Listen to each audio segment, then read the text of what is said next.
તાપી જિલ્લા local crime branch અને parole follow સ્ક્વોડે પ્રોહિબિશનની હેરાફેરી કરતા 2 આરોપીઓને ઝડપી પાડ્યા છે. વરાછા તીચકપુરા બાયપાસ રોડ પર નાકાબંધી દરમિયાન ટોયોટા ઇનોવા કારમાંથી ₹2.97 લાખનો ભારતીય બનાવટનો વિદેશી દારૂ અને બિયરનો જથ્થો મળી આવ્યો હતો. પોલીસને ખાનગી બાતમી મળી હતી કે સેલવાસ, નાસિક, માલેગાંવ અને નવાપુર મહારાષ્ટ્ર તરફથી ઇનોવા કારમાં વિદેશી દારૂનો જથ્થો ભરી વ્યારા તરફ લાવવામાં આવી રહ્યો છે.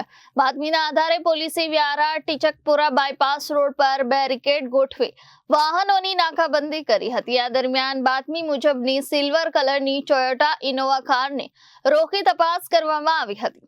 આ તપાસ દરમિયાન કારની પાછળની સીટ અને ડિક્કીમાંથી ખાખી પૂંઠાના બોક્સમાં ભારતીય બનાવટનો વિદેશી દારૂ અને બિયરના ટીન મળી આવ્યા હતા. પોલીસ તપાસમાં કાર પર ખોટી નંબર પ્લેટ લગાવવામાં આવી હોવાનું પણ સામે આવ્યું છે.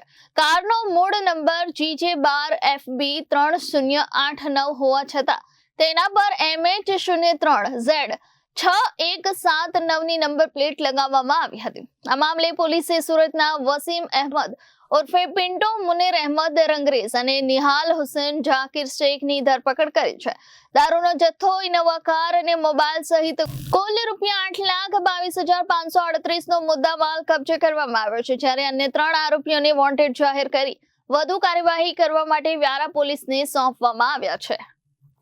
Bureau report, Janadesh news, Tapi.